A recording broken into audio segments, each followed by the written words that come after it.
Hi friends, welcome to TNE சேவை channel. RT scheme குறித்த முக்கியமான இன்ஃபர்மேஷன் பற்றி இந்த வீடியோவில் பார்க்கலாம். ஸோ இந்த வீடியோவில் நாம் ஆர்டி ஸ்கீமுக்கான அப்ரூவல் ப்ராசஸ் எப்படி இருக்கும் என்பதை பற்றியும், உங்களுடைய குழந்தைக்கு ஃப்ரீ அட்மிஷன் கிடைக்க நீங்கள் அப்ளை பண்ணும்போது செய்யவே கூடாத தவறு என்ன என்பதை பற்றியும் இந்த வீடியோவில் டீட்டெயிலாக பார்க்கலாம். ஃபர்ஸ்ட் இந்த ஸ்கீமுக்கான அப்ரூவல் ப்ராசஸ் எப்படி இருக்குன்னு பார்த்துடலாம்.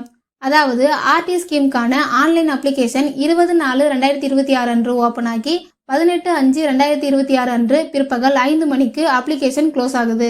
நெக்ஸ்ட் 20/5/2026 அன்று மாலை 5 மணிக்கு தகுதியுள்ள விண்ணப்பதாரர்களின் பெயர்கள் மற்றும் தகுதியற்ற விண்ணப்பதாரர்களின் பெயர்களை பள்ளி அறிவிப்பு பலகையிலும் பள்ளி கல்வித்துறை இணையதளத்திலும் லிஸ்ட் அவுட் பண்ணுவாங்க. அடுத்தது பார்த்தீங்கன்னா, ஒவ்வொரு ஸ்கூல்லையும் 25% தான் ஃப்ரீ எஜுகேஷன் சீட் இருக்கும். சப்போஸ் நீங்கள் அப்ளை பண்ணியிருக்கக்கூடிய ஸ்கூலுக்கு 25%க்கு மேலே தகுதியுடைய விண்ணப்பதாரர்கள் இருக்காங்கன்னா குலுக்கல் முறையில் தேர்வு செய்வாங்க. இந்த வீடியோக்கான ஃபுல் வீடியோ ஆல்ரெடி நம்ம சேனல் இருக்கு, அதை பார்த்து தெரிஞ்சுக்கோங்க.